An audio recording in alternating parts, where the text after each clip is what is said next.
tentang budaya positif, yang ketiga tentang diskusi budaya positif, dan yang keempat nanti ada ajang tanya jawab dan kelima untuk tutup. Itu susunan antara diskusi kita hari ini tentang diseminasi budaya positif yang ada di sekolah. Jadi sebelum mulai daripada kegiatan materi, kita adakan ice breaking dulu nih, yang mana nanti saya pandu ice breakingnya Bapak Ibu nanti mengikuti apa yang saya bilang. Misalkan kalau saya bilang selamat pagi, Bapak Ibu tepuk tangan sekali. Oke. Kalau bila saya bilang selamat siang, Bapak Ibu tepuk tangan 2 kali. Kalau saya bilang selamat sore, Bapak Ibu tepuk tangan 3 kali. Kalau selamat malam, Bapak Ibu tidak tepuk tangan. Diam berarti. Sekarang saya bantu speakingnya. Selamat malam. Selamat siang. Selamat sore. Selamat malam.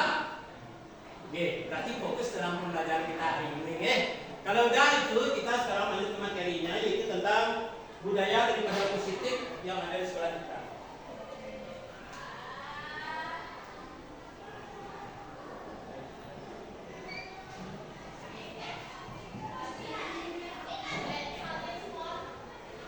Seperti Bapak Ibu yang lihat di depan, jadi budaya positif di sekolah itu yaitu nilai dan kebiasaan di sekolah yang berpihak daripada murid agar mereka dapat berkembang menjadi pribadi yang kritis, penuh hormat, bertanggung jawab sesuai dengan profil pelajar Pancasila. Jadi murid di sini dalam budaya positif dia itu harus mandiri. Mandiri dalam artian dia itu harus bisa mengerjakan daripada tugas-tugas yang diberikan daripada tanggung jawab yang diberikan daripada gurunya. Yang kedua yaitu bertanggung jawab. Bertanggung jawab terhadap pertama pada dirinya harus bertanggung jawab ya. Yang kedua bertanggung jawab kepada orang tua, bertanggung jawab kepada guru dan bertanggung jawab kepada sekolah. Itu tentang pengertian daripada budaya positif. Yang mana salah satu contoh budaya positif yang sudah kita terapkan di sekolah, yang akan kita terapkan nanti lebih lanjut itu tentang pemilahan daripada sampah. Ya, yang mana pemilahan daripada sampah itu sudah dijalankan beberapa periode dari tahun kemarin, dan nanti untuk kedepannya biar pemilahan sampah itu sempurna pemilahannya. Yang mana untuk sampah itu kan ada 3 jenis sampah yang ada sesuai dengan sosialisasi kemarin di sekolah. Pertama ada sampah organik, kedua ada sampah residu, dan yang ketiga ada sampah anorganik. Oke, sekarang kita sharing sedikit apa yang membedakan antara sampah organik, residu sama anorganik menurut Bapak Ibu. Coba yang bisa menanggapi, yang mohon ditanggapi sedikit perbedaan antara ketiga bentuk sampah tersebut sebelum kita terapkan budaya positif kepada siswa. Ya nanti kalau ditanya sama siswa biar kita tahu apa itu sampah organik, apa itu sampah residu, apa itu sampah anorganik. Itu salah satu penerapan budaya positif yang kita lakukan di sekolah. Sekarang saya serahkan dulu ke forum diskusi membedakan antara sampah organik, residu sama anorganik. Apa bedanya secara umum itu? Oke, Pak Budi. Terima kasih atas kesempatannya. Untuk perbedaan dari sampah organik itu yang dapat berbalik. Yang sampah organik itu tidak dapat berbalik, dan untuk yang residu dia tidak dapat berbalik. Dia langsung dibuang menjadi tidak dapat diolah kembali saja. Ada yang lain? Sama. Itu kalau organik dia bisa diuraikan ya, anorganik tidak bisa diuraikan. Kalau residu dia langsung dibuang ya. Yang mana salah satu contoh sampah organik itu adalah kayak dedaunan yang berasal dari tumbuh-tumbuhan, sisa tumbuh-tumbuhannya, dedaunan, rantingnya, itu semua termasuk ke dalam sampah organik. Sedangkan kalau anorganik itu barang yang tidak bisa diuraikan. Apa misalkan kayak kaleng, kayak botol plastik, itu yang termasuk sampah anorganik. Sedangkan residu itu adalah sampah yang tidak bisa didaur ulang lagi, sama dengan mirip dengan organik, seperti kayak tisu, kayak pembalut ya, kayak styrofoam namanya ya, bekas-bekas makanan yang itu merupakan jenis sampah yang mana nanti kita terapkan kepada siswa biar dia mengerti dalam pemilahan daripada sampah tersebut, biar tidak salah menetapkan daripada sampah tersebut. Ya, itu salah satu penerapan budaya positif. Selanjutnya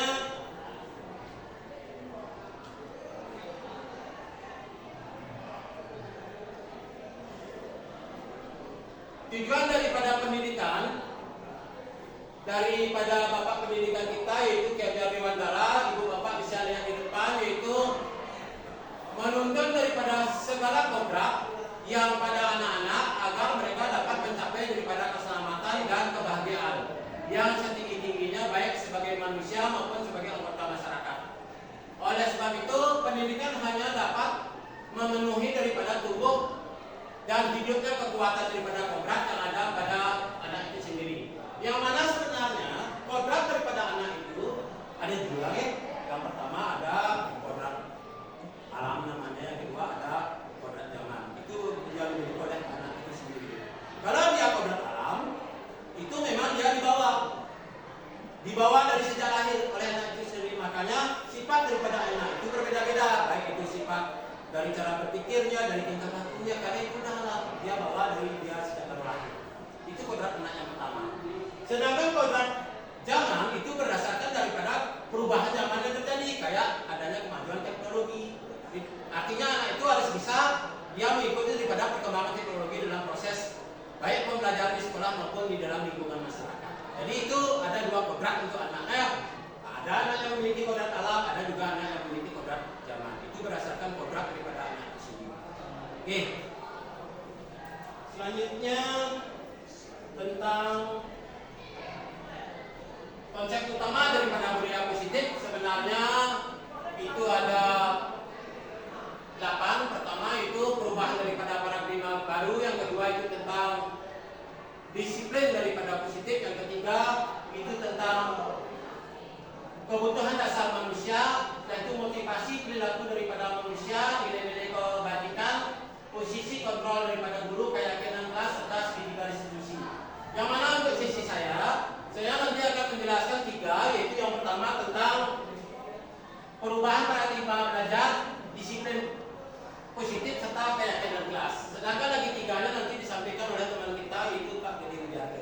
Oke, kita lihat satu persatu tentang perubahan paradigma baru.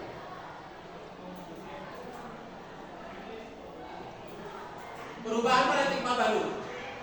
Dalam membangun budaya positif, sekolah dapat menyediakan lingkungan yang positif, aman, dan nyaman agar siswa mampu berpikir, setelah itu bertindak, dan menciptakan dengan merdeka, mandiri, dan bertanggung jawab, dan sangat berkaitan dengan kontrol guru terhadap siswa. Yang mana di sini kontrol daripada guru ini adalah kita sebagai teman daripada siswa, karena ada beberapa kontrol guru. Pertama sebagai seorang teman, kedua sebagai penghukum, yang ketiga sebagai manajer. Itu beberapa kontrol dulu. Kalau kita lihat di budaya positif, kontrol dulu ini adalah kita sebagai seorang teman. Kalau kita sudah menjadi seorang teman bagi siswa, berarti siswa itu dia akan berperilaku sebagai teman juga. Tapi batas temannya sampai di mana? Ya, antara siswa dengan guru. Selanjutnya untuk simulasi kontrol, sekarang perubahan paradigma baru berdasarkan kontrol itu ada 5. Yang pertama konsep tentang teori kontrol. Yang kedua konsep tentang teori kontrol ada 4, yaitu yang pertama ilusi guru mengontrol daripada murid. Yang kedua ilusi bahwa semua penguatan positif, efektif dan bermanfaat. Yang ketiga ilusi bahwa kritik dan pembuat daripada orang merupakan bersalah dan menguatkan daripada karakter. Yang keempat ilusi bahwa orang dewasa memiliki hak untuk memaksa. Itu tentang teori kontrol menurut William Blasius, William Blasius, berdasarkan perubahan paradigma baru.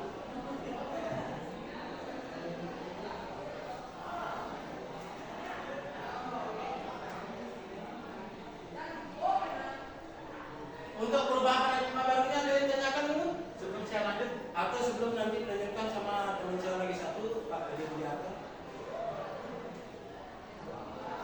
Tidak ada. Kalau tidak ada, kalau udah nanti tolong apa yang saya sampaikan tentang perubahan paradigma baru dalam destinasi budaya positif bisa dilaksanakan di sekolah. Jadi itu dari Tiang. Sedangkan yang kedua dari Pak Gede Widianto mungkin akan menjelaskan tentang 5 posisi kontrol yang ada. Pak Gede, silakan.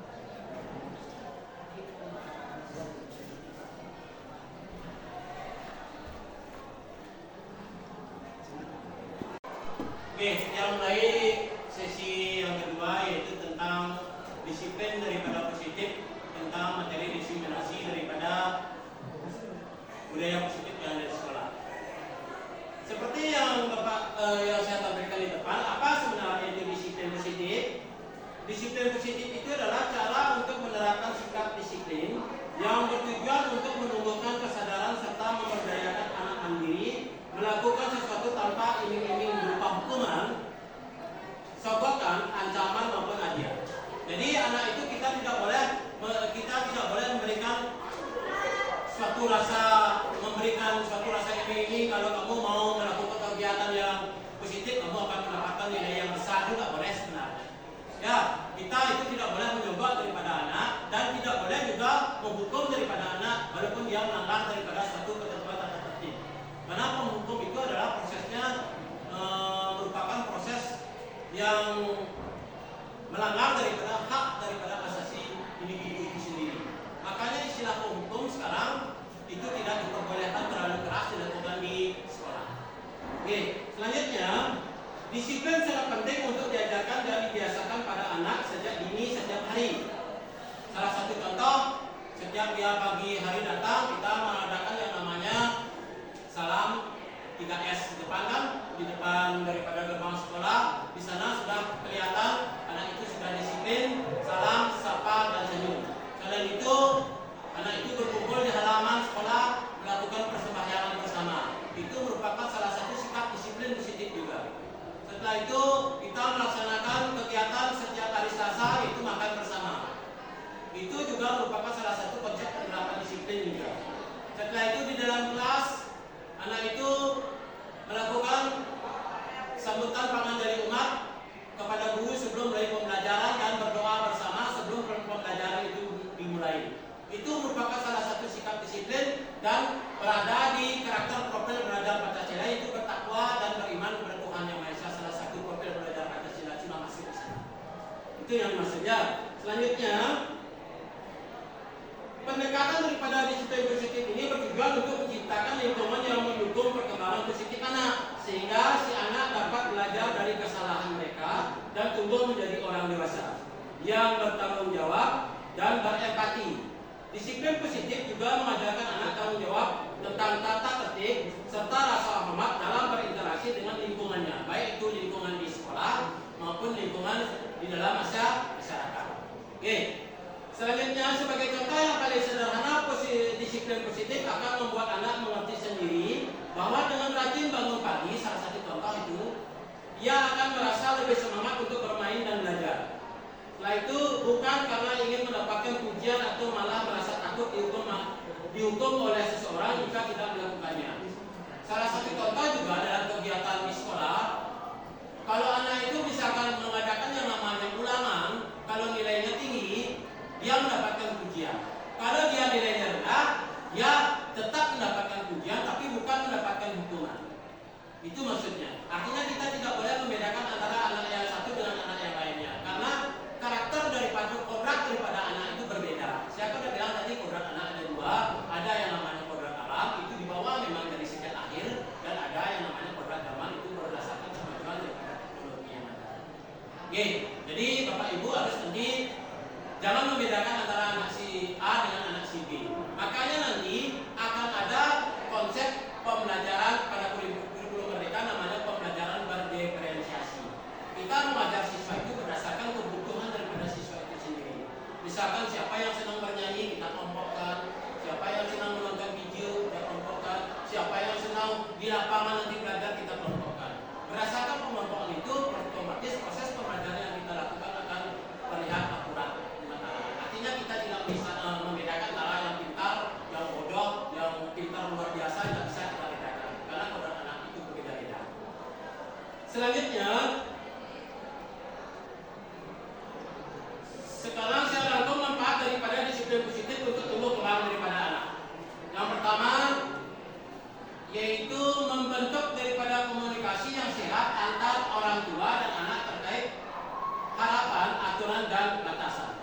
Kita sebagai guru harus ada koordinasi dengan orang tua siswa. Karena kalau kita ada yang mengajar di sekolah, itu tidak mungkin akan bisa melaksanakan pembelajaran dengan bagus. Harus ada dukung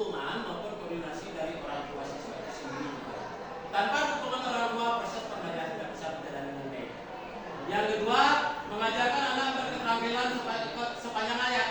Artinya kita sepanjang hayat atau semasih bisa melakukan kegiatan, kita harus belajar sepanjang hayat karena perubahan hidup itu setiap hari akan bisa berubah. Yang ketiga, meningkatkan daripada kompetensi dan kepercayaan diri anak untuk menghadapi daripada suatu tantangan.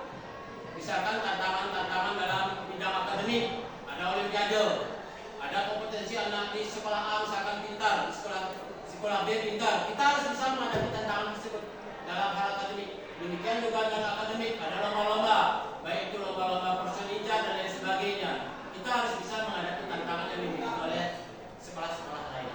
Nah, yang selanjutnya membentuk daripada karakter anak yang berempati, sopan dan saling menghormati. Kayak kemarin, kayak Sapa 3S kita udah membentuk karakter itu, dia menghormati, dia salam. Nah, setelah itu setiap lewat gurunya dia bilang Om Swastiastu. Itu salah satu membentuk karakter juga. Itu salah satu bentuk budaya positif yang sudah kita terapkan di sekolah. Dan mudah-mudahan ke depannya pembentukan budaya ini bisa berjalan lebih baik lagi. Sekarang ada beberapa cara untuk menerapkan sikap disiplin positif kepada anak. Apa aja caranya? Yang pertama, buat aturan dan kesepakatan bersama. Kita buat aturan dan kesepakatan bersama, yang mana setiap keluarga termasuk keluarga sekolah perlu memiliki aturan dan batasan yang jelas tentang apa yang boleh dan tidak boleh dilakukan. Kita buat aturan sama murid, apa yang boleh anak-anak lakukan, kalau melanggar apa sanksinya dan apa hal-hal yang anak-anak tidak boleh lakukan. Kita buat aturan yang pertama untuk menemukan yang positif tersebut. Yang kedua, tetapkan konsekuensi. Itu laksanakan kesepakatan secara terus-menerus dan terapkan konsekuensi yang tepat saat ada pelanggaran. Artinya, yang sudah membuat kesepakatan, kita sudah membuat kesepakatan, kita sekarang konsekuensikan. Artinya kesepakatan itu supaya dilaksanakan secara terus-menerus dan tidak ada pelanggaran yang dilaksanakan. Karena yang membuat daripada kesepakatan itu adalah anak itu sendiri sama kita sebagai seorang guru di warga sekolah. Yang ketiga, berikan pujian. Kita perlu memberikan pujian daripada anak biar nanti anak tersebut mengira dirinya itu sudah melakukan kegiatan yang positif di sekolah, tapi pujian itu kita lihat dari sikap yang dia lakukan, apakah sikapnya itu dia benar tentang aturan ketat sekolah apa enggak. Kalau memang benar, kita berikan dia pujian. Kalau tidak benar, kita berikan dia suatu pengarahan. Jadi bukan penghukuman. Selanjutnya yang keempat, menjalin komunikasi yang baik. Kita harus berkomunikasi dengan anak. Tanpa adanya komunikasi, apapun segala kegiatan yang kita lakukan tidak akan terlaksana. Seperti kayak ini, saya berkomunikasi dengan Bapak Ibu supaya nanti mendukung kegiatan daripada diskusi tentang diskriminasi positif daripada sekolah. Makanya kalau tidak ada yang namanya komunikasi yang baik, otomatis kegiatan ini akan tidak berjalan dengan lancar. Oke, itu cara-cara untuk menumbuhkan daripada budaya positif yang ada di sekolah kita. Memang sudah berjalan, tapi kedepannya supaya lebih bagus lagi. Jadi itu tentang pemaparan tentang disiplin positif yang ada di sekolah. Kalau ada hal yang belum jelas, bisa ditanyakan atau kita diskusikan bersama.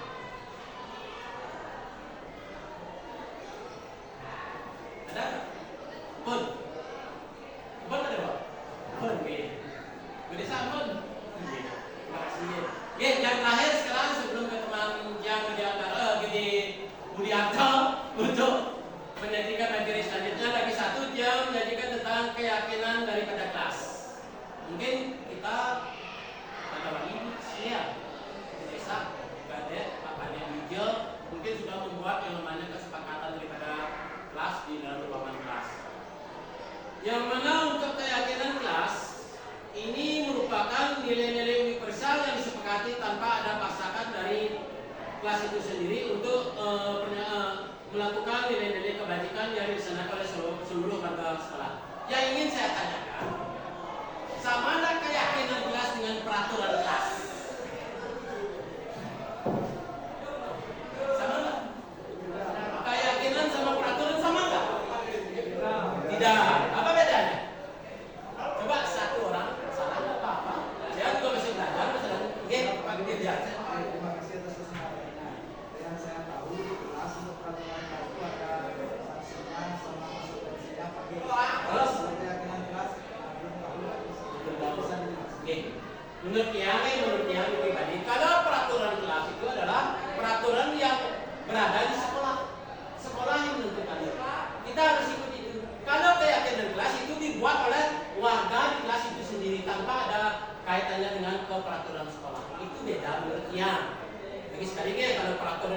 sudah ada di sekolah, kayak tata tertib sekolah itu termasuk peraturan namanya kalau keyakinan itu dibuat oleh warga dan sekitar asli tersebut.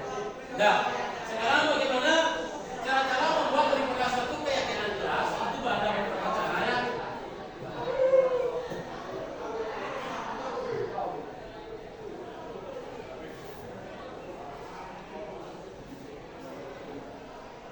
Yang pertama, guru menjelaskan konsep keyakinan kelas kepada murid. Maksudnya kita membuat keyakinan kelas ini apa tujuannya? Itu kita jelaskan dulu. Yang mana keyakinan kelas yang dibuat itu tolong nanti jangan dilanggar. Karena yang membuat adalah dirimu sendiri yang membuat. Itu keyakinan namanya. Kalau peraturan kan warga sekolah yang membuat itu yang membedakannya yang saya bilang tadi. Yang kedua, semua murid di kelas berusaha untuk mendapatkan mencurahkan pendapat tentang keyakinan kelas yang dia inginkan. Misalkan ada 38 siswa. Setiap siswa kita tanyakan, apa yang kamu sepakat tentang keyakinan kelas? Apakah itu disiplin? Apakah itu cara belajarnya? Apakah itu tentang tidak membawa senjata tajam dan lain sebagainya? Kita sepakati satu persatu. Semua anak kita suruh untuk membuat apa yang ada di dalam benaknya untuk membuat suatu keyakinan. Ke-38 anak itu disuruh membuat di depan papan tulis apa keyakinan yang dia mau buat. Nah itu yang ketiga, guru meminta murid menuliskan satu keyakinan kelas yang diinginkan di kertas post-it. Kalau tidak ada kertas post-it, papan juga bisa. Misalkan si A, apa keyakinanmu? Tidak melanggar peraturan, tulis. Yang si B, tidak pernah terlambat datang, tulis juga. Yang si C dan seterusnya ditulis tuh. Dari kesekian siswa yang menulis, kita ambil beberapa keyakinan kelas dengan menggunakan kalimat positif. Misalkan, tidak melanggar aturan sekolah. Itu kalimat positifnya apa? Atau kalimat kebajikannya adalah termasuk kalimat disiplin namanya. Itu maksudnya bagi nanti untuk kalimat positif tidak melanggar aturan sekolah ditulis kedisiplinan. Itu salah satu contohnya. Di antara setiap yang ditulis sama siswa. Selanjutnya, mengerjakan tugas tepat waktu itu kebajikannya apa nilainya? Mengerjakan tugas tepat waktu artinya ada PR dari guru dikerjakan tepat waktunya. Itu nilai kebajikannya apa? Bertanggung jawab. Itu kita buat keyakinan kelasnya bertanggung jawab. Itu maksudnya dan seterusnya. Ya, maksimal keyakinan kelas yang kita buat itu ada 10 nanti. Dari sekian 10 keyakinan kelas itu kalau nanti ada siswa yang melanggar, kita adakan yang namanya pemanggilan dengan menggunakan tahapan segitiga restitusi. Kamu kan sudah melakukan membuat keyakinan kelas, mengapa kamu bisa melanggar daripada keyakinan seperti di sana kita jelaskan. Makanya sebelum melakukan segitiga restitusi kita harus buat yang namanya keyakinan kelas. Selanjutnya, setelah membuat keyakinan kelas bersama murid itu menempel daripada keyakinan kelas itu di depan kelas. Jadi semua siswa bisa melihat bahwa ini kesepakatan keyakinan kelas yang kita buat bersama. Makanya nanti kalau ada pelanggaran-pelanggaran kita berpatokan daripada keyakinan kelas yang dia buat. Karena dia yang membuat keyakinan otomatis kalau dia melanggar otomatis dia bisa dikenai yang namanya sanksi. Itu bedanya. Kalau peraturan lain lagi nanti. Nah, selanjutnya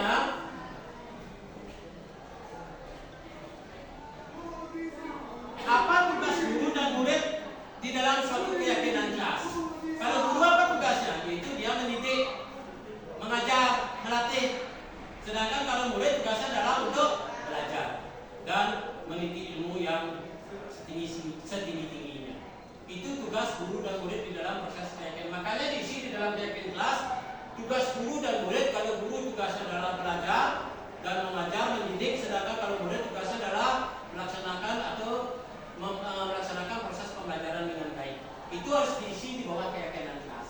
Biar nanti kalau ada pelanggaran kita bisa memakai patokan daripada keyakinan kelas yang ada di kelas itu masing-masing. Setiap kelas harus ada ya, bukan setiap sekolah. Karena keyakinan itu ada di kelas, sedangkan kalau peraturan itu baru sekolah.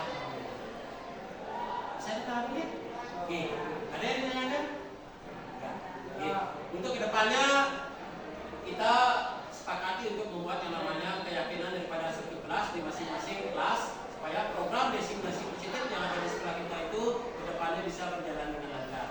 Jadi itu pemaparan dari tiang tentang designasi positif, tentang perubahan paradigma baru, disiplin positif, sama keyakinan kelas. Yang lagi tiga nanti designasi positifnya tiga restitusi sama kontrol dulu.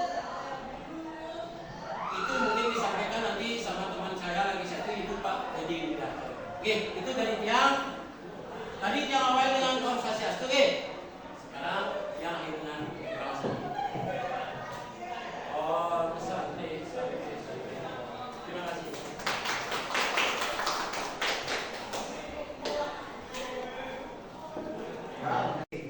Terima kasih teman-teman ya, kita lanjutkan. Nah di sini untuk materinya yang saya adalah posisi kontrol guru. Jadi ini merupakan restitusi yang kita lakukan di sekolah. Jadi beberapa teman-teman atau yang sendiri sudah menggunakan posisi kontrol seperti ini. Pertama itu penghukum. Jadi kita sebagai guru itu melakukan langsung penghukum ke anak didik kita. Kemudian yang kedua ini membuat merasa bersalah. Dan yang ketiga ada teman. Jadi posisi kita dengan anak-anak, jadi kita posisikan sebagai teman. Dan yang ketiga, yang keempat itu pemantau. Yang kelima ini posisi manajer. Jadi yang disarankan, nah itu adalah yang memanajer itu sendiri teman-teman. Nah sekarang kita lihat contohnya. Jadi kita bisa tahu posisi kontrol guru ini dari beberapa pernyataan-pernyataan yang diberikan pada saat anak-anak lagi atau sedang melakukan kesalahan, misalnya terlambat datang sekolah, seperti itu misalnya. Contoh kasusnya. Dan yang di sini adalah yang pertama itu pembuat merasa bersalah, ini kata-katanya adalah saya kecewa sekali dengan kamu. Jadi dia akan merasa bersalah seperti itu. Kemudian kamu tidak pernah benar melakukannya, itu langsung menjudge siswa, itu posisi penghukum. Nah kemudian ayolah melakukan demi ibu dan bapak, itu posisi sebagai teman. Kemudian apakah kamu mau mendapatkan stiker bintang hari ini, itu sebagai posisi pemantau. Jadi pantau untuk memantau untuk ini anaknya. Kemudian yang kelima ini adalah posisi yang disarankan teman-teman. Jadi bagaimana bisa untuk menyelesaikan masalah. Misalnya yang datang atau yang datang terlambat, itu kita akan cari masalahnya dulu. Jadi kita gali pertama itu dengan segitiga restitusi. Yang dalam hal ini kita dapat contohkan temennya jadi dari video. Nah, saya akan memutarkan video dan video contoh dari posisi kontrol guru yang kelima tadi. Yang mulai. Sini kamu. Selalu terlambat. Kamu deh, pasti terlambat. Aku, saya, Apa? Apa coba? Alasan kamu apa lagi? Kapan sih kamu tidak terlambat? Malas sekali ya kamu jadi anak. saya, Dasar pemalas. Gak kapok-kapok sih kamu. Sudah berapa kali terlambat? Sana, kamu keliling lapangan basket 2 kali. Nah, kalau video tadi itu kira-kira teman-teman ya, itu posisi kontrol yang mana? Penghukum. Oke, penghukum ya. Oke, terima kasih jawabannya. Jadi untuk ini yang pertama adalah penghukum. Jadi langsung menghukum anaknya ya, belum ada klarifikasi, belum ada yang sempat anaknya menyampaikan sesuatu, itu langsung dihukum gitu ya. saya harus ke lapangan basket, Bu. Ya. Kenapa? Kamu ngelawan ibu? Berani-beraninya jawab. Sudah terlambat, masih berani jawab pula. Sekarang, Oke, kita yang kedua ini. Nah, yang kedua naik.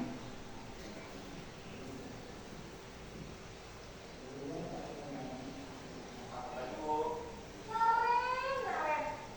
Kamu kenapa terlambat lagi, nak? Ya Tuhan, Naren. Kamu senang ya bikin ibu susah ya? Kalau kamu terlambat lagi, nanti ibu yang ketemu kepala sekolah, nak. Kalau yang kedua ini apa kira-kira? Oke, gimana? Tenang,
ini teman-teman yang Pemantau. ya pemantau teman ya, karena dia pertama itu memberikan konsekuensinya, aturannya dibacakan seperti itu, dan sehingga apa yang dilanggar dia akan dilakukan, tapi bukan menunjukkan solusi bagi narasnya. Jadi dia belum dapat solusi tentang pelanggarannya itu. Nah, jadi disarankan posisi ini teman-teman. Nah, yang kelima. Maaf Bu, saya terlambat. Ya, sekolah masuknya jam 7, sekarang sudah jam 7.20. Jadi sekarang bagaimana ya, Karen? Maaf Bu, saya lupa salah saya semalam. Baiklah, menurut kamu, keyakinan sekolah yang mana yang perlu kamu tingkatkan? Menghargai diri sendiri dan orang lain mungkin ya Bu. Setuju. Jadi, apakah narasi yakin berisi saling memperoleh tersebut? Oke, untuk yang kelima ini tadi Pak Gusnya sudah menyampaikan tentang keyakinan kelas ya. Namanya, jadi ada keyakinan yang diingatkan lagi ke anaknya seperti itu. Jadi ini posisi yang terakhir kita lihat dulu. Saya meyakininya. Apakah kalian bersedia memperbaiki masalah kekeluargaan ini? Bersedia Bu. Bagaimana kalau akan memperbaiki masalah kekeluargaan? Nah, jadi ada menggali solusi seperti itu teman-teman ya.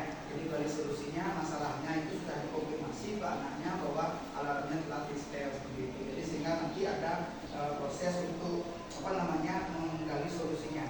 Ada lagi? Saya akan coba untuk tidak lupa menyedal alarm saya Bu. Baik, kalau kalian tidak alarm di rumah, ada orang yang kira-kira bisa bantu mengingatkan tidak? Ada Bu, kakak saya, Kak Emma. Ada lagi selain KM? Selain Kak Emma, ada ibu saya. Baik, jadi yang mengingatkan kalian adalah Kak Emma dan ibu kalian. Kira-kira akan mulai start alarm kapan ya kalian? Setelah pulang sekolah, akan segera saya lakukan. Baik, jadi Naren akan setel alarm untuk bangun besok pagi dan akan diingatkan oleh kakak dan ibu dan Naren ya. Ada lagi yang mungkin perlu dilakukan Naren? Agar tidak terlambat bangun lagi. Tidak ada Bu. Baik Naren, terima kasih untuk kerjasama kamu. Sekarang kamu perlu kembali ke kelas 7 lagi. Baik Bu, terima kasih. Oke, nah, itu teman-teman ya, itu yang kelima adalah posisi manajer teman-teman. Jadi yang diberikan kepada siswa itu adalah pertama menanyakan solusinya. Jadi bukan solusi dulu sih, jadi menstabilkan identitasnya dulu, kemudian memvalidasi kesalahannya. Jadi salahnya apa, kemudian nanti yang ketiga baru nanti mengingatkan keyakinan kelasnya, sehingga nanti akan timbul solusi dan kontrol yang pertama itu yang dari dirinya sendiri yang akan mengubahnya seperti itu. Nah, itu posisi manajer teman-teman ya. Dan selanjutnya kembali di materi yang nah ini untuk psikologinya nanti kita share aja ya, karena ini tulisannya ini. Nah, yang selanjutnya adalah keyakinan kelas. Nah, ini sudah sampaikan tadi adalah nilai kebajikan atau prinsip-prinsip universal yang disepakati bersama. Oke, tadi sudah juga. Nah, keyakinan kelas itu akan membentuk budaya positif. Nah, jadi mulai dari peraturan kelas dulu, kemudian di tengahnya yang hijau itu adalah keyakinan kelas. Kemudian yang keempatnya menjadi lingkungan positif, kemudian menjadi budaya positif di sekolah. Nah, selanjutnya adalah untuk peraturan di sini, contohnya teman-teman ya, selalu kembalikan buku ke tempatnya itu sebagai peraturan di sekolah, dan keyakinan kelasnya tadi sudah sampaikan juga, yaitu tentang tanggung jawab. Kemudian dilarang mengganggu orang lain, itu kalau peraturan. Tapi untuk keyakinan kelasnya atau nilai kebajikannya adalah menghormati orang lain dan diri sendiri. Nah, selanjutnya sampai gunakan masker. Nah, ini berarti kesehatan dan keselamatan. Jadi dia meyakini tentang kesehatannya dan keselamatannya, otomatis dia akan dari dirinya sendiri memakai masker. Jadi bukan suruhan atau bukan aturan. Jadi lebih ke keyakinan. Dia meyakini tentang kesehatan dan keselamatannya sehingga dia memakai masker seperti itu. Nah, kemudian jangan berlari di kelas atau koridor. Jadi keselamatan dan keamanan. Seperti itu teman-teman, keyakinan kelas. Dan selanjutnya untuk pembentukan sudah disampaikan juga, itu kelas bersifat lebih abstrak dan sampai pada yang meninjau kembali keyakinan kelas dari waktu ke waktu. Nah, itu pembentukannya dan dilakukan oleh warga sekolah juga. Jadi melalui curah pendapat. Jadi di kelas teman-teman bisa yang wali yaitu bisa menyampaikan kepada anak-anak apa peraturan kelas, kemudian nanti apa keyakinan kelasnya, sehingga nanti bisa disampaikan pada saat siswa itu melakukan pelanggaran atau mungkin ada beberapa yang dilanggar oleh anak-anak, sehingga bisa diingatkan lagi mencari solusinya dari segitiga restitusi. Nah, ini lanjut ke segitiga restitusi, teman-teman. Ini ada beberapa atau 3 hal yang dilakukan. Pertama itu adalah melalui restitusi ini murid menjadi lebih memiliki tujuan, disiplin positif, serta memulihkan dirinya setelah berbuat salah. Itu jadi tidak mengulangi lagi. Tadi dari dalam ini kontrol diri tadi itu dia berubah sendiri atau secara hati nurani dia berubah. Dan kedua, membantu murid untuk jujur pada diri sendiri dan mengevaluasi dampak dari kesalahan yang dilakukan. Dan yang ketiga, memberikan penawaran bukan paksaan. Nah, dan kesegitiganya seperti ini, teman-teman. Jadi dari menstabilkan identitas dulu. Jadi identitasnya distabilkan, contohnya adalah setiap orang pernah melakukan kesalahan. Jadi jika anak melakukan kesalahan, kita stabilkan dulu identitasnya. Dan kamu bukan satu-satunya yang pernah melakukan ini. Jadi mereka merasa ada yang seperti ini dan bisa diperbaiki seperti itu. Dan yang kedua adalah validasi tindakan yang salah. Jadi nanti bisa dikasih kata-kata adalah kamu tentu punya alasan mengapa melakukan ini. Itu divalidasi dulu. Dan apakah cara yang lebih efektif? Adakah cara yang lebih efektif untuk mendapatkan apa yang kamu butuhkan? Jadi kebutuhan tadi ada di kebutuhan tadi. Kemudian menanyakan keyakinan. Nah, setelah dilakukan yang pertama dan kedua, nanti yang ketiga itu menanyakan keyakinan. Setelah tadi disepakati, kita tanyakan nilai apa yang telah disepakati. Kemudian kamu ingin menjadi orang yang seperti apa? Itu untuk keyakinan kelasnya yang dikaitkan dengan segitiga restitusi. Sehingga nanti yang video tadi itu menggambarkan adalah posisi manajer. Setelah itu dilakukan adalah kegiatan restitusi. Nah, yang pertama ini menstabilkan identitas. Itu tadi sudah ya, jadi berbuat salah tidak apa-apa, tidak ada manusia yang sempurna. Dan saya juga pernah melakukan kesalahan seperti itu. Nah, itu beberapa yang bisa disampaikan ke anak-anak supaya dia menstabilkan identitasnya dia. Nah, yang kedua, validasi tindakan itu kamu pasti punya alasan melakukan hal seperti itu, dan kamu patut bangga pada diri sendiri karena kamu telah melindungi sesuatu yang penting buatmu. Dan yang ketiga, menanyakan keyakinan apa yang kita pernah yakini atau sebagai dikelas dan diperjuangkan, dan nilai-nilai umum yang kita telah sepakati, dan bayangan kita tentang kelas yang ideal dan kamu mau jadi orang seperti itu.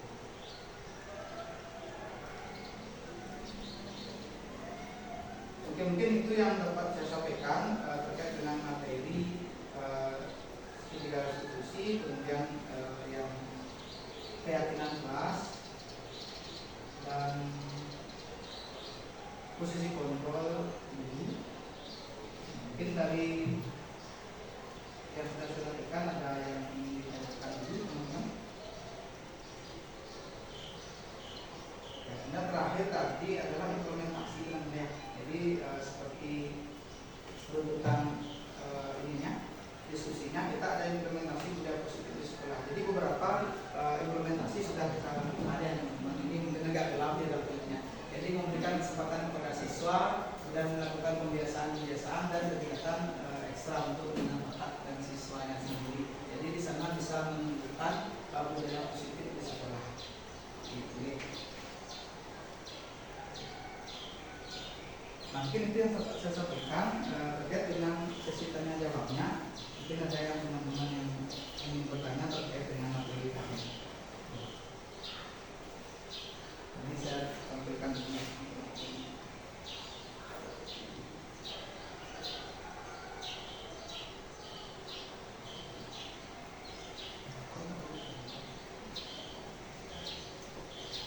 Ya, jadi tentang perubahan paradigma belajar disiplin positif, pembentukan manusia dan motivasi perilaku manusia, nilai kebajikan dan fungsi kontrol dulu, dan yang terakhir segitiga restitusi. Jadi itu beberapa materi yang tadi disampaikan oleh Pian sama Pak Agus PK yang tadi kita bagi. Kemudian kalau memang ada yang menanyakan, silakan yang sesi tanya ini. Setelah itu baru refleksi, kalau nanti diberikan juga refleksi tentang yang sendiri sama Pak Agus PK-nya tentang apa yang disampaikan. Mungkin sebagai masukan dari kami juga untuk melakukan atau menyempurnakan lagi kegiatan di kemudian hari. Silakan itu waktu. Dari Pak Agus sudah pertanyaan. Ya, silakan. Baik, terima kasih atas waktunya.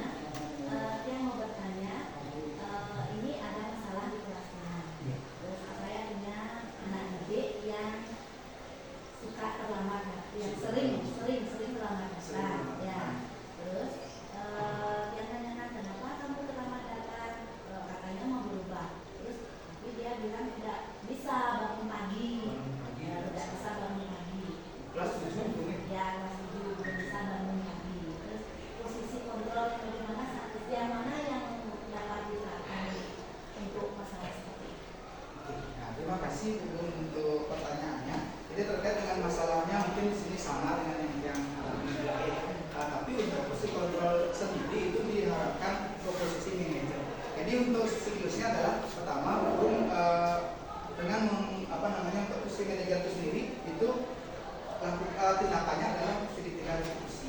Nah, segitiga restitusi itu pertama yang perlu dilakukan sebelum membawa masalah itu tadi adalah menstabilkan identitas diri. Ya, tapi sebelum ini dilakukan harus ada keyakinan kelas dulu seperti itu. Jadi keyakinan kelas dari anak-anak sendiri yang beberapa tempat tentang keyakinan atau peraturan kelas dulu. Jadi bisa peraturan kelas dulu ini baru akan sempurnakan. Contohnya begini. Jadi yang pertama itu peraturan tidak boleh datang terlambat. Kita bisa ubah menjadi peraturan yang jadi bahasanya seperti itu. Jadi nanti bisa ditanyakan ke anaknya adalah keyakinan mana yang dilanggar. Jadi dia akan dalam dirinya saya mendengar tentang disiplin gitu. Dan cari deh masalahnya nanti tentang yang kedua ini validasi tindakan dia yang mengakui saya nanti bertanya dia dalam masalah apa yang menjadi keyakinan yang jelas dan disepakati dan yang ketiga atau yang keempat nanti bisa dicarikan solusinya tadi yang itu yang tadi. Jadi terlambatnya kenapa, kemudian apa yang bisa menjadi solusi untuk biar tidak kalau kelas 7 masuk siang tapi itu tidak bisa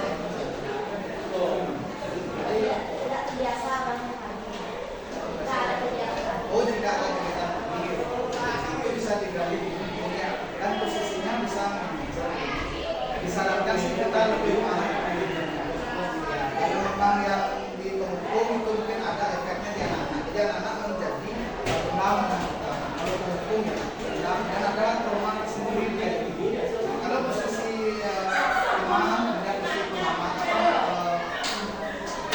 sampai di posisi pemantau itu nanti belum menimbulkan solusi seperti itu. Nah, saran yang menunjukkan dan melakukan keyakinan dulu.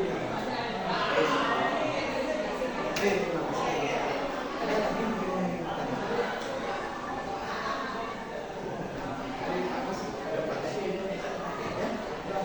ada presiden ini mungkin bagus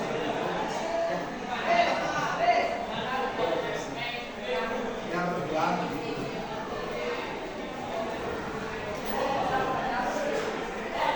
Nah, untuk yang terakhir teman-teman kita berdua sudah tentang refleksi dari yang teman-teman alami. Yang pertama refleksinya adalah apa yang sudah baik dari saya, kemudian apa yang perlu ditingkatkan, kemudian apa yang teman-teman pelajari di dalam bidang apa yang teman-teman dapat dari masyarakat karena kita berbagi teman-teman. Jadi bukan yang tidak bisa mengajar seperti itu, tapi berbagi apa yang kita pernah dapatkan, apa yang kita pernah pelajari dan menjelaskan kepada teman-teman. Yang pertama itu apa yang sudah baik. Yang kedua yang perlu bukan balik dari Bapak Ibu apa yang saya tadi pertama tentang penyampaian tadi paradigma, yang kedua tentang disiplin positif, yang ketiga tentang saya minta tanggapan seseorang tentang apa yang sudah baik yang dilakukan berdua selama penelitian diseminasi positif, budaya positif di sekolah. Yang sudah baik dulu ya, enggak apa-apa nih kok. Sebentar kita sih, jadi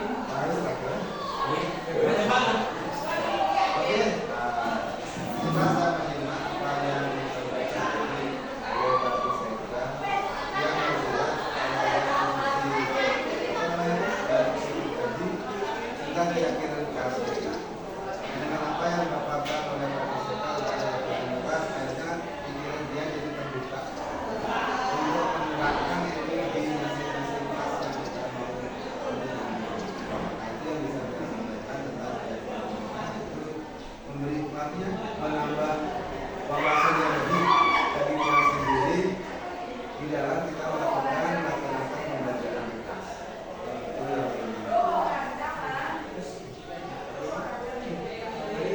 yang belum terlalu apa yang sudah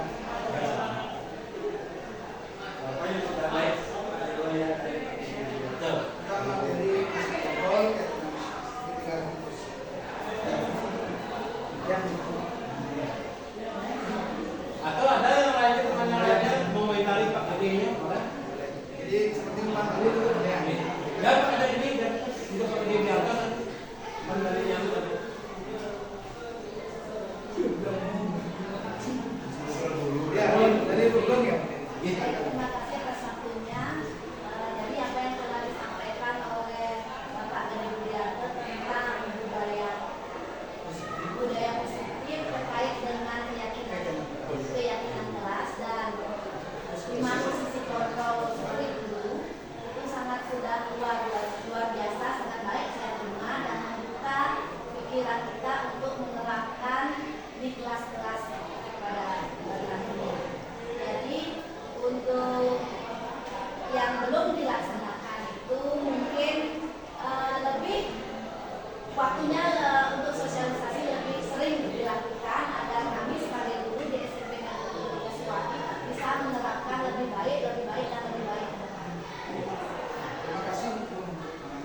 Mungkin lagi satu dari teman-teman bisa memberikan secara global boleh ya. Global Tentang disiplin positifnya juga boleh. Tadi kan sudah saya sampaikan salah satu bentuk budaya disiplin positif yang kita akan terapkan di sekolah yaitu tentang pemilahan daripada sampah, baik itu sampah organik, residu maupun anorganik. Dan memang ini sudah berjalan. Semoga ke depan itu murid atau siswa yang kita lihat di sekolah biar bisa membedakan atau memilah sampah sesuai dengan macam-macam sampah yang ada. Dan tong sampah untuk baik itu organik maupun residu maupun anorganik sudah disediakan di bawah. Saya harap nanti teman-teman rekan guru bisa memantau daripada siswa kita untuk mengembangkan budaya positif untuk membedakan antara sampah organik, residu maupun anorganik. Dan lagi satu tentang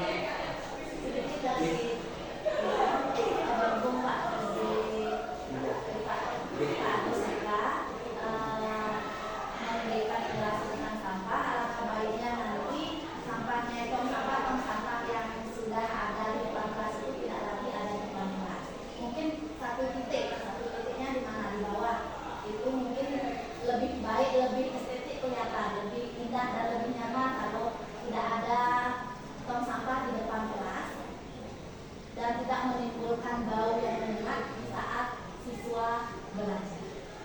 Itu akan kita sosialisasikan nanti dengan Bapak Kepala Sekolah. Sekarang mengapa kita menaruh sampah di depan kelas? Karena jumlah siswa kita belum banyak. Itu kendalanya. Kalau kita taruh di satu titik, kayaknya itu nggak mungkin. Pasti itu sampah itu akan berhamburan dia. Kalau kita taruh di depan kelas dan kita ingatkan pengurus kelasnya kalau sudah penuh nanti bawa sampahnya ke utara, itu sebenarnya tidak menimbulkan bau. Cuma kita kurang mengingatkan daripada murid untuk membuang sampah kalau sudah penuh pakai plastik itu bawa ke utara. Kalau memang sudah siap dia memindahkan, kayaknya masalah bau dan lain sebagainya ada kendala. Itu menurut IAB. Nanti saran dari Bu Agung juga bagus. Kita tempatkan di satu titik. Nanti kita sosialisasikan dulu dengan Bapak Kepala Sekolah sama waka-waka. Dan saya lihat di utara sudah dibuatkan juga tempat pemungutan daripada sampah yang permanen di utara parkir daripada sekolah. Mungkin itu akan dimanfaatkan nanti untuk penampungan sampah ke depan. Terima kasih Bu. mungkin yang tambah sedikit dari dari penyampaian umum tadi, yang ada sedikit mungkin solusi bisa dibilang seperti itu. Mungkin cuma pada saat ini belum yang sempat untuk silakan sosialisasikan masih konsep. Mudah-mudahan nanti kedepannya bisa diterapkan oleh Bapak Ibu di sini. Jadi untuk solusi di sini, jika anak-anak membuang sampah di kelas atau di tong sampah di kelas, itu pertama di sini dan teman-teman juga di TLSDK yang di ekstranya itu akan sosialisasikan tentang anak-anak itu diminta untuk membawa kotak makan. Nah, kotak makan yang kosong. Jadi kosong itu kenapa? Karena nanti kalau pada saat mereka ke kantin, mereka akan membeli makanan, entah itu nasi bungkus, mie, mungkin dan sebagainya, itu dipindahkan ke tempatnya dia. Nah, sehingga sampah yang ada di kantin, adik-adik sekolah ya kan, utara juga bisa, itu tidak akan lewat ke sekolah. Jadi sampahnya itu akan dibuang di tempat sampah di kantin, sehingga sampahnya akan tetap di sana, tidak akan dibawa ke sekolah. Seperti ini. Jadi itu sih konsep kemarin yang kita mau sosialisasikan terkait dengan pemilahan sampah, karena dengan pemilahan sampah yang dilakukan ini selama ini ya kira-kira sudah 3 minggu ini masih ada anak-anak yang memang belum sesuai dengan pemilahan sampahnya. Contohnya di residunya itu masuk tercampur, kemudian ada juga yang di organiknya masih tercampur juga, dan posisinya yang kasihan Pak Ibu. Jadi mereka melakukan pemilahan terus di bawah, padahal itu harusnya tinggal masukkan saja, tapi pas sampai di bawah mereka melakukan pemilahan, dia memilah lagi. Nah, sehingga untuk dapat meminimalisir ini, kita akan coba melakukan dengan Pak Agus juga, itu adalah anak-anak membawa kotak makan. Sehingga kalau kotak makan sudah dibawa, itu yang ke kelas itu hanya kotak makannya dan makanannya saja. Jadi sampahnya itu sudah ditaruh di kantin, sehingga nanti sampah misalnya bungkus makanan, kotak mika dan sebagainya itu tidak ikut ke sekolah. Itu mungkin dari yang untuk solusi ya teman-teman, supaya bisa meminimalisir sampah yang ada di sekolah. Oke, terima kasih. Oke, mungkin kalau sudah tidak ada yang ditanyakan atau mungkin terima kasih untuk tanggapan juga dan umpan baliknya. Yang kedua, akhiri ya. Terima kasih untuk Bapak Ibu semuanya sudah hadir. Yang itu dengan para mesan. Oke, semua serah sini. Fotonya nih, foto dulu nih. Kurangnya kurang.